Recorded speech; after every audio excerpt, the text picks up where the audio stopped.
It's a question that haunts us all. What happens when we die? Fear suddenly entered our life. Some people say they've seen the other side. And it opened up like a rip in the fabric of that reality. They are no longer themselves. They are no longer in space and time. We believe that the end of life is not well researched, and more research should be committed to this endeavor. Is death the end? There's no scientific proof that there is an afterlife. Or is there something more? It was really a miracle.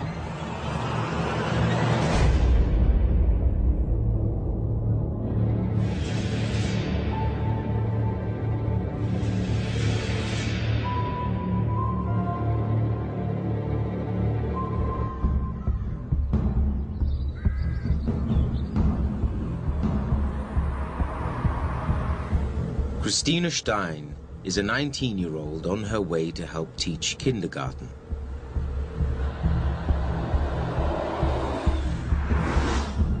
She takes the same route every day. But now she's about to take another journey. One that will bring her face to face with death.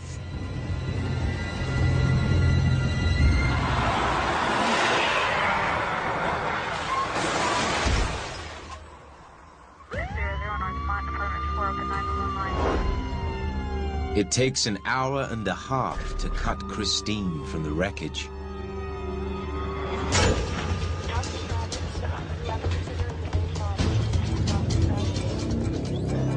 It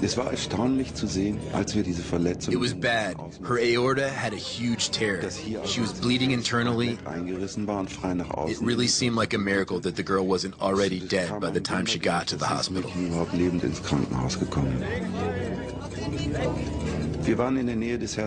We were working near the heart to stop the bleeding. And suddenly, her heart stopped beating.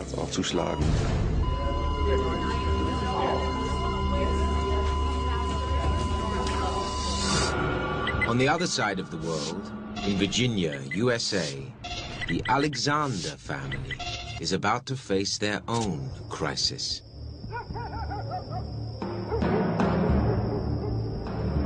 That Sunday night, we thought perhaps Eben was getting sick. We thought, oh, he's getting the flu too. But we didn't think that much of it. A little bit of cough, but so did the rest of the family. And then that night went to sleep fine. But neurosurgeon Dr. Eben Alexander wakes up with pain far beyond a simple cold. The next time I went back up and I just peeked in to check on him. And he was having a seizure. He was writhing, just really, really agitated and shaking. And I said, say something. And he couldn't say anything. And so I immediately called 911. They took him in an ambulance over to the hospital. He was so violently agitated at that point. It took 9 people to hold him down, to put in the IV. Then, Dr. Alexander falls into a deep coma. It was rough.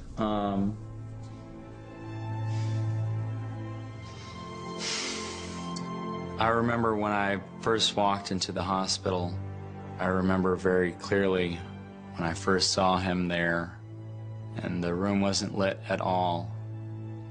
And I remember getting close to him and then finally stopping.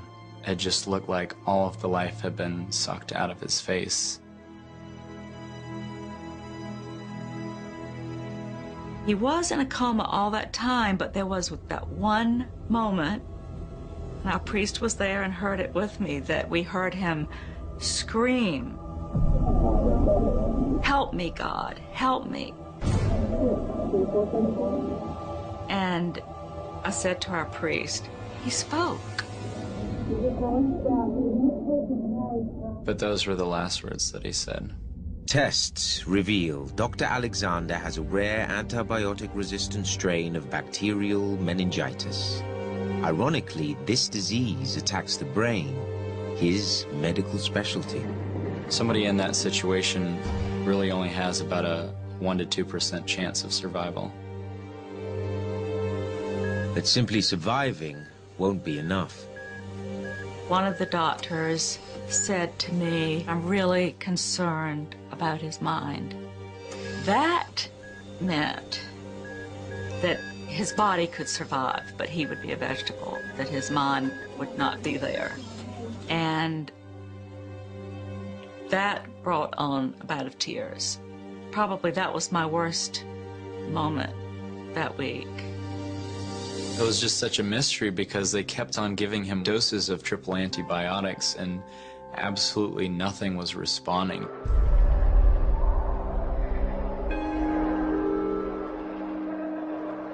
I definitely thought he might not make it. Eben Alexander is slowly inching toward death. For the vast majority of time, death is a process. It's not a moment in time. Most of us actually think of the moment of death as when your brain dies. That's when you're actually, as a human, likely dead. And that moment in time is not clinically easily delineated. Eventually, life runs out. They reach a point where the blood pressure goes to 0. They no longer have a blood pressure, and their breathing stops.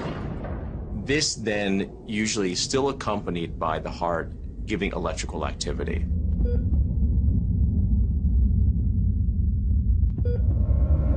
And usually at the very, very end, you'll see a few gasps of last breath.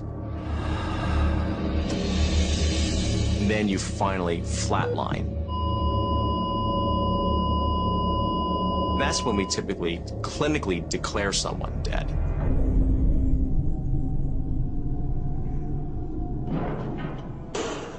There have been situations when a patient is thought to be dead and then is able to resuscitate themselves or comes back. So we're very thoughtful and careful about this process before we declare someone clinically dead. A respirator keeps Dr. Alexander's body alive, but meningitis has ravaged his brain. The most disturbing thing to me was when the nurses would come in and lift his eyelid and shine the flashlight, the pin light into his eyes. He made no response. The pupil didn't get smaller or bigger, and that was not good.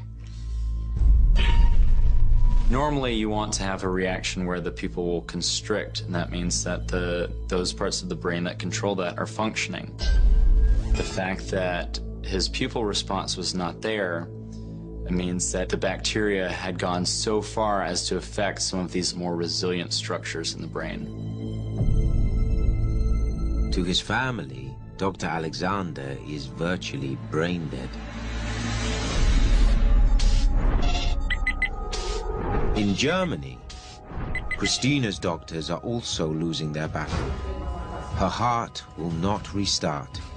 She has just minutes before her brain too shuts down. We were trying to jumpstart her heart with a defibrillator. And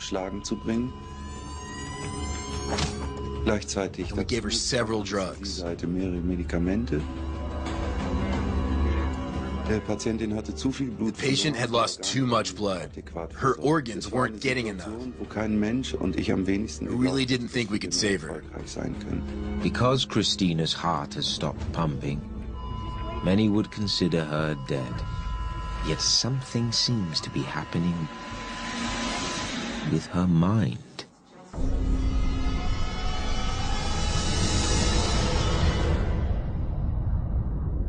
Das nächste, was ich wieder weiß, ist, ja, dass ich wohl unter der Decke. Next thing I know, I was hovering underneath the ceiling of the room. I could see down on myself laying on the operating table. And I saw the surgeons and heard them talking to each other. The scenario was pretty hectic. I realized that this was about life or death. To help understand near-death experiences, some researchers focus on the content of these episodes. A common element that occurs early in near-death experiences is what's called an out-of-body experience. At that time, the person seems to be able to see and hear things going on, but up from the vantage point above their body. Often what they describe are the doctors frantically trying to bring them back to life. Medical science has an explanation for what's happening to Christina. A near-death experience to a neurologist is first and foremost a crisis. Christine's brain was in a severe state of crisis. The switches in her brain that control consciousness malfunction. And it enters a very unusual, a strange borderland of consciousness where it blends waking consciousness with REM dreaming consciousness.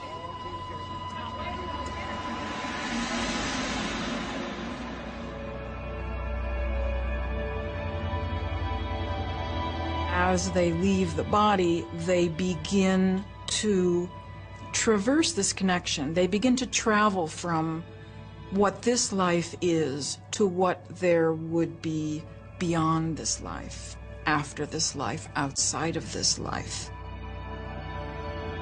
I can't exactly describe how I got from floating under the ceiling to this special place that I went to. The whole world I found myself in was engulfed in a very warm, brilliant light.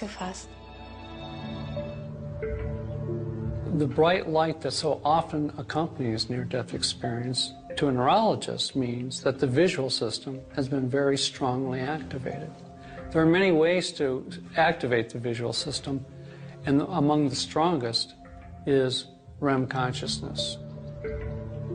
Christine's awareness of these heavenly realms is classic. Near-death experiencers often describe realms that are beyond earthly in their beauty. They often use the term heavenly realms. It looked similar like Earth, but all the colors were much brighter and friendlier. Absolutely beautiful. And the ground felt like cotton, very soft and warm. I know this because I wasn't wearing any shoes.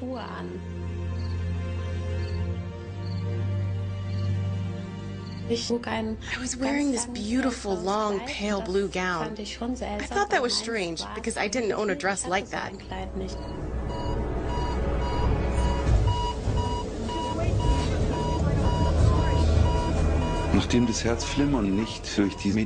We couldn't get her heart going again. Medication and electric shock didn't work. All hell broke loose. We had to switch to manual heart massage. But we just weren't able to restore any circulation. I remember I even begged God to help us, because I thought we had no chance to save this young girl.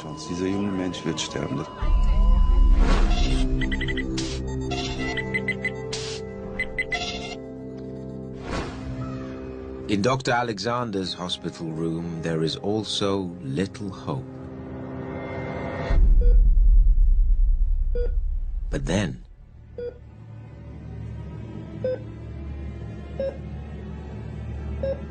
on Friday, day 5, I felt that he was probably squeezing my hand. He would kind of try to open his eyes. It was so amazing.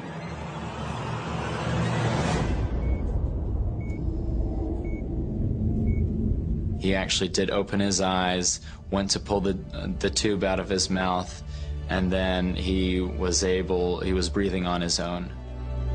The doctors said, "There's been some help here other than us."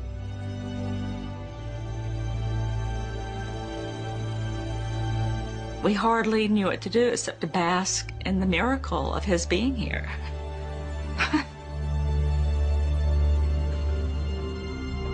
But soon, the family realizes that despite the miracle, something seems off. Even from the first few seconds when I was talking with my dad, I could tell that something wasn't right. He almost seemed like a zombie. He wasn't the same person. He didn't have the same amount of life in him that he had before. That was probably one of the scariest points, seeing, all right, now that he's back, is this who he's going to be for the rest of his life?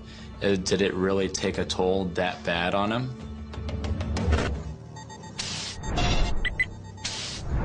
In the German city of Koblenz, Christina is going deeper and deeper into her near-death experience. Ich habe ganz viele Menschen gesehen, so, und ich habe sie nach meinem Namen gerufen. I heard somebody call my name. I looked into that direction and saw two people coming towards me. And I recognized them, although I didn't really know them. Wobei ich sagen muss, sie waren mir eigentlich They were my grandparents. I had only seen them in pictures because they had both passed away a long time ago. In dem Moment, als sie dann auch meinen Namen sagten und sie auch so aussahen, wie ich sie von Bildern her kannte, war mir klar, das sind meine Großeltern. We have scores of near-death experience accounts that describe meeting someone during the experience that they instantly recognize, and they know it was one of their deceased ancestors or someone who's part of their family. Sometimes it's a deceased ancestor they never even met, someone who died even before they were born. I suddenly realized I was in heaven. I knew it because I had met my dead grandparents, and I had learned as a kid that when people die, they go to heaven. And really, what else could this place be? What kind of thoughts do you expect a person to have when they're facing their death? It seems very natural that they're going to think of loved ones, both living and dead. Very often in these unearthly or heavenly realms, people will interact with other people that appear very much like they knew them during their earthly lives, but with one important difference. Even if the person had been very chronically ill when they died, people in near-death experiences that are encountered are essentially always picture-perfect health. Besides my grandparents, I recognized two more people I knew among the crowd. Both had been sick and passed away, but in heaven, they were healthy. And this goes for everybody I saw. They were happy and beaming, all smiles. So I understood that all dead people are in a very happy place here. Christina's vision of heaven was peaceful. Dr. Alexander says he too went on a journey during his coma, but it was very different from Christina's. I existed in this underground, boiling, muddy, surrounded by dirt and mud.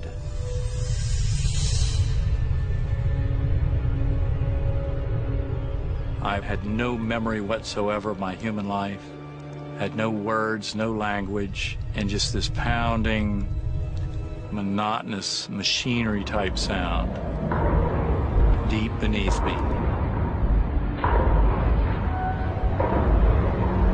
A strong sense of roots, black, fine roots. It seemed to go on for years and years, if not eternity. Dr. Alexander's near-death experience is far darker than most. A few percent of near-death experiences contain frightening imagery and are actually frightening to the near-death experiencer. Now, we don't know why some people have a frightening near-death experience and some don't. It doesn't seem to have anything to do with that individual's prior lifestyle, their beliefs, anything at all. While doctors try to save Christina, her near-death experience is about to take an abrupt turn. Very typically, there's a dialogue, often with other people with them, about returning to their earthly body. My grandparents told me, your time has not come yet. You have to go back and fulfill a great mission in your life.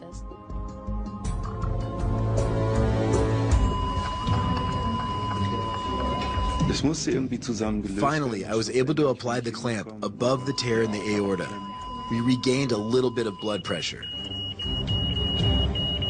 Then her heart started beating again, and we could stabilize the circulation with blood transfusions and medications.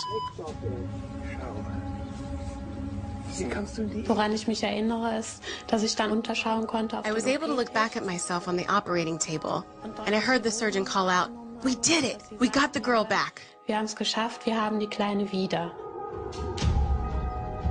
Es war so, als ich, geweint habe bei der I Verabschiedung. cried when my grandparents said goodbye, because I wanted to stay with them in heaven.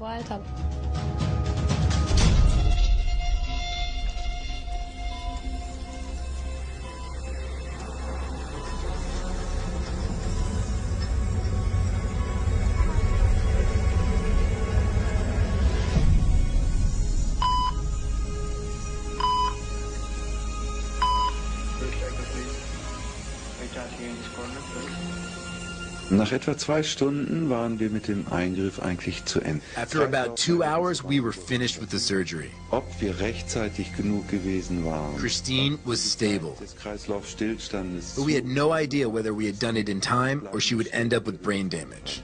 Das war zu diesem Zeitpunkt noch vollkommen unklar. Ich entsinne mich, dass sie I remember Christine crying during recovery. It is very unusual. Normally you don't have people waking up in tears. Natürlich verwirrt. War auffällig. War sehr auffällig. Christina does recover and claims she has a revelation. Ich weiß, was ich erlebt habe. I know what I experienced, and I know with absolute certainty that I didn't dream it. This was not a dream. My near-death experience really happened.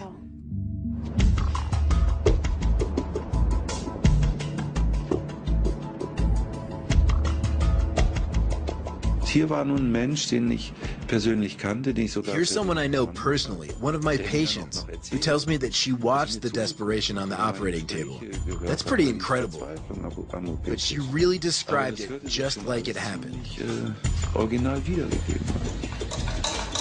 When someone is in crisis and lying in a hospital bed, they may appear comatose to the medical staff because they're not moving, but in fact, they're taking in a very hyper-alert state, everything that's going on around them. They'll hear conversations, they'll know who's in and out of the room, they'll see things through half-open eyes. From this, they may form memories, maybe very accurate memories, and it can become part of a near-death experience. Still, it's hard to believe someone can float 2 meters above the operating table and hear everything we say. It's tough to accept that, although I think Christine is a credible and totally genuine person. It actually scared me that she talked about this kind of stuff. I can only speak about near-death experiences from my personal point of view because, as a medical doctor, I have to reject them. There's no hard evidence. Come on, it sounds like gibberish, nonsense. Angels singing, bright lights and tunnels, and everything is great? It can't be. It must be some sort of delusion. Also ich kann ganz klar sagen, ich glaube an den Himmel gibt's. Heaven exists, even though science can't prove it. It's not just in my mind, it's reality. In meinem Gehirn, ist Realität. Nehmen den meisten Menschen das ab. I believe that most people who say they've had a near-death experience did have some sort of experience. But I don't think it's reality. More like hallucinations caused by dying brains. If Christina's experience was a hallucination, she's not alone. Millions of people have reported having near-death experiences. The term near-death experience is somewhat of a misnomer because you don't have to be medically near death. We found in our research subjects that One of the most common causes of near-death experience was fainting. Near-death experiences can occur under a multitude of circumstances. Cardiac arrest is a common one. Auto accidents, illnesses, surgical complications. For people that are resuscitated from a cardiac arrest, meaning their heart stops, about 10 to 20% of these people will describe a near-death experience. Dr. Long's research shows that almost all near-death experiences are reported as joyous, and that only a small percentage begin like Dr. Alexander's underworld nightmare.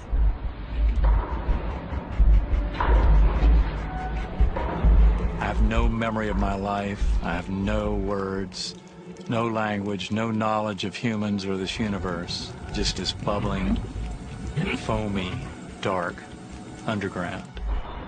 Suddenly, Dr. Alexander's experience changes. And then, out of nowhere came this spinning melody of light.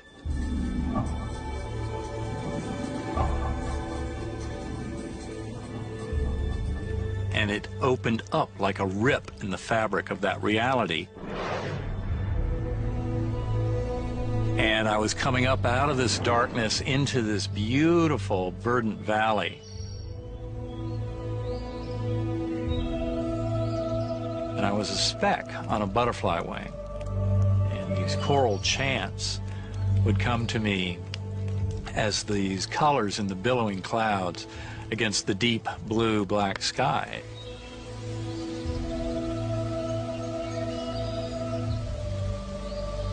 One of the most precious memories was that indescribable comfort of that unconditional love, with the divine presence coming through the entire scene, and this incredible understanding of that. You are here to learn many things, but you're not here to stay. You'll be going back. Many people who have had NDEs come back and they are completely flummoxed by how powerful that love is at its very core. And I think just being able to convey that to this world in meager language that we have to try and describe things. After his coma, he has not necessarily become more religious, but he's definitely become more spiritual. Eben Alexander and Christina Stein nearly died. Their traumatic experiences propelled them into a select group. People who believe they've glimpsed the afterlife. The similarities of the stories are very striking. Undoubtedly, past personal experiences and shared cultural experiences color a near-death experience. We draw upon memories in near-death experience. In fact, that's one of their prominent features. Understanding death as part of religion, I do think it has been a major influence in getting people to consider the idea of whether or not there is more beyond life. It certainly is integral to religion. It has been a major factor in developing religions and in influencing what we think and how we feel about life after life. There is cultural conditioning that occurs from birth. If a child is attending Sunday school and is immersed in religious teachings, it's not a surprise that they would see Jesus if they had a near-death experience. And Dr. Nelson believes there is a more basic reason why near-death experiences have similarities. People have similar near-death experiences because they have the same underlying biology producing these experiences. In fact, one researcher may have recorded the brain generating a near-death experience.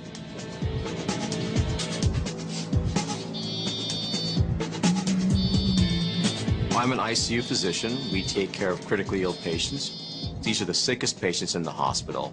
And to some degree, some of these patients are so sick they're beyond our medical care, and they pass away.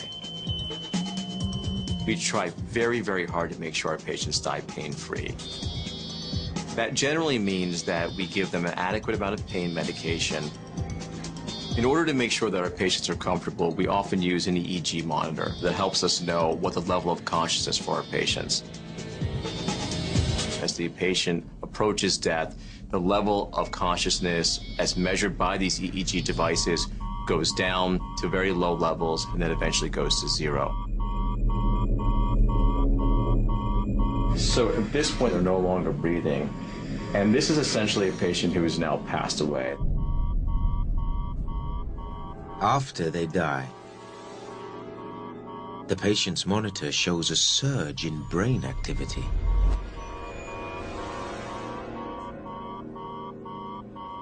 The level of spikes that we see are comparable to a person who's wide awake and talking. This spike often lasts 2 to 3 minutes. And I want to impress upon you how amazing this is to be sitting at the bedside looking at a patient who is effectively dead, who has an EEG monitor at the level of someone who is awake, alert, interacting with you. This is a very striking finding. The reaction from the physicians and the staff and the nurses to this spike was quite variable. Some thought it was quote-unquote spooky and didn't understand what to make of it.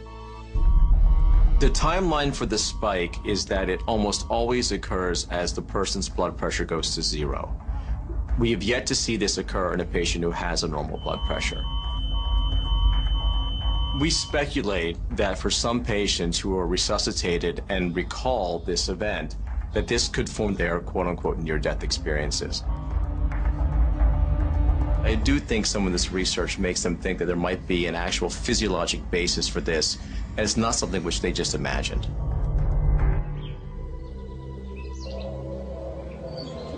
Dr. Alexander disagrees. He now believes consciousness occurs outside our bodies, and that this accounts for the experiences he had during his coma. I'm an academic neurosurgeon. I spent more than 20 years in neurosurgery at major medical centers. The longer I was in that field, the harder it was for me to see any way that consciousness could exist after the brain and the body died, because I thought that the brain was necessary for supporting consciousness. And then I had a profound near-death experience. And the profound thing was that there was no place in my brain for that to all occur. Dr. Alexander says his meningitis created an accurate simulation of death. The reason that meningitis is such a perfect model for human death is that meningitis attacks the whole outer surface of the brain, the part that makes us human.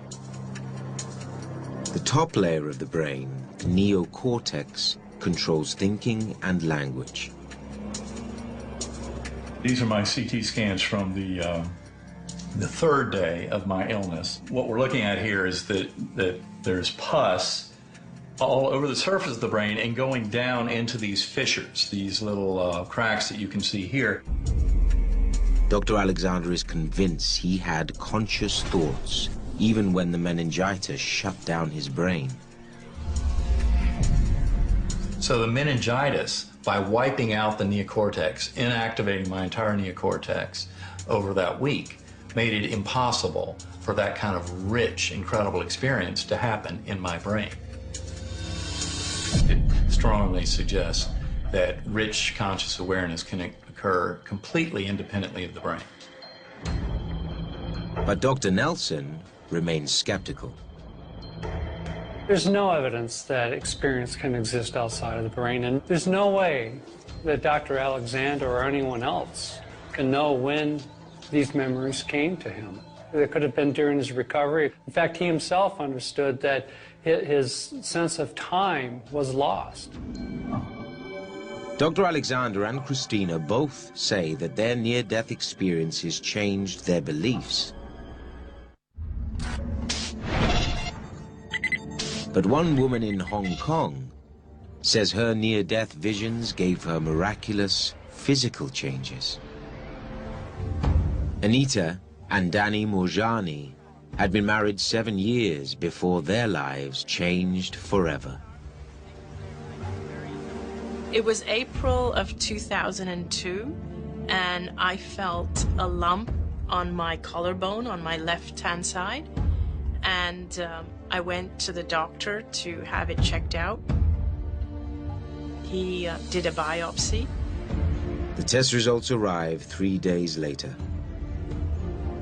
We were both sitting in the doctor's clinic, and he just came straight up and said to us that he'd run the tests, and what she had was Hodgkin's lymphoma, which was a form of cancer.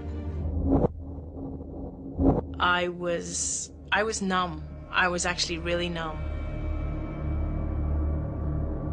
Fear suddenly entered our life like it had never, ever been there before.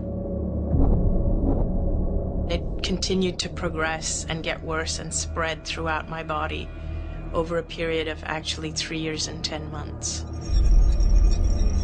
I had decided against chemotherapy because I watched my best friend and my husband's brother-in-law both die while having chemotherapy, and it appeared to me that it was the chemotherapy that was actually killing them.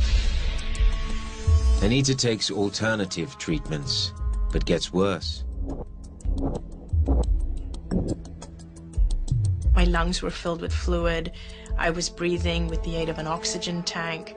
I had open skin lesions. I weighed about 80, 85 pounds because my muscles had all deteriorated. And so I just started to come to terms with the fact that I was going to die. Anita's time is running out. On the morning of February the 2nd, 2006, I didn't wake up. The oncologist actually said to me, these are her last few hours. She's not going to make it through the night. If there's somebody you need to call them now. And I think it was at that moment that I felt, I guess you could say, I almost felt the life drained out of me. Throughout the night, Anita seemed lifeless, but her mind was churning. During this experience, I felt as though I crossed over into another dimension where I became aware of things far beyond that hospital room where I was in. Anita Moorjani has vivid memories of seeing the afterlife. I became aware of my best friend who I had lost to cancer. I had been in a lot of guilt because I didn't spend her last days with her because it was too painful for me to watch her die when I was dealing with my own illness. When I met her in the other realm, all I felt from her was unconditional love and understanding. She completely understood why I wasn't there, and it was just really amazing. It was such a relief for me.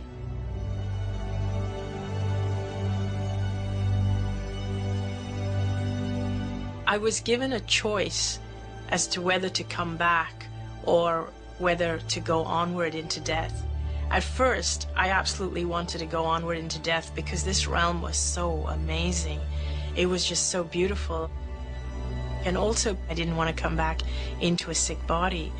But then, the next thing that happened was I started to understand that if I chose to come back into my body would heal very quickly. My best friend, seemed to say to me, go back and live your life fearlessly.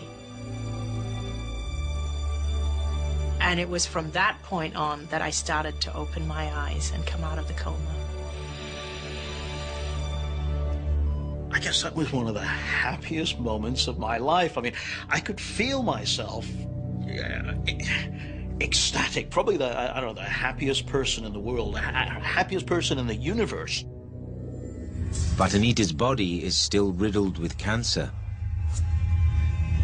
I kept saying, I'm going to be fine. I know I'm going to be fine. Don't worry about me.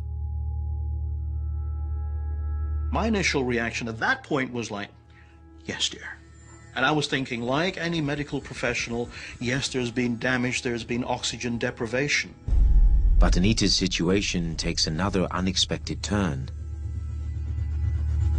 Even though everybody thought that I was in a coma, I didn't realize I was in a coma because I was aware of everything that was going on around me. When the doctor walked in, I recognized him straight off, and he was very surprised because I started to tell him what procedures he had done on me, and he was very, very surprised. He said, how do you know you were in a coma? When she started telling us things about that had transpired, I mean, it was pretty quick that I realized that, okay, there's something here that's not quite normal.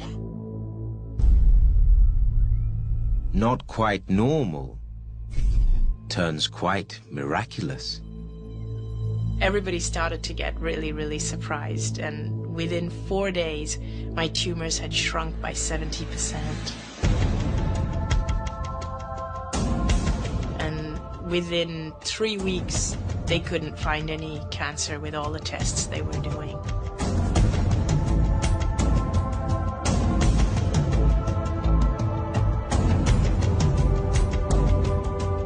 There's some medical literature describing how rare spontaneous regression of malignancy is. Now, that happens perhaps only 1 in 100,000 cases. And by regression, I just mean the cancer gets smaller. For it to completely go away is even much rarer yet.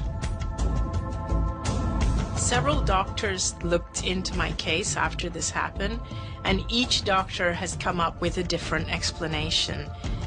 The doctors that treated me, they feel that it was their treatment. I believe it was my altered state of consciousness. As soon as I realized the truth of who I really am, I knew that I would be healed. Anita has associated two very fortunate things: her near-death experience and her cancer remission. And although she had them together, that doesn't mean that they're related by cause. Anita Moorjani, Christina Stein, and Eben Alexander all came within a breath of dying. They returned to health, convinced they had a glimpse of life after death. It was just absolutely stunning. I really feel that when I talk to people about this, that I'm simply reminding them of something that they know at a very deep level. Life after death defies current scientific reasoning. This topic seems rather esoteric, and there's a lot of anxiety and insecurity surrounding it, but there's absolutely zero science. The belief in proof of heaven is a matter of faith, not a matter of science. Real or not, near-death experiences have real-world effects. Life after our lives has given people hope.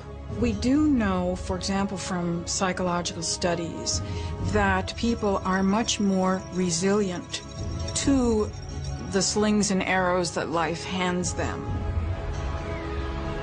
Also ich habe jetzt selber gar keine Angst mehr zu sterben. I am no longer afraid of death. That doesn't mean I wouldn't care if I die tomorrow. It's not that. I look forward to dying when I'm old, because I know that there will be something else after this life, and I have seen it. And that is a really wonderful and comforting thought for me.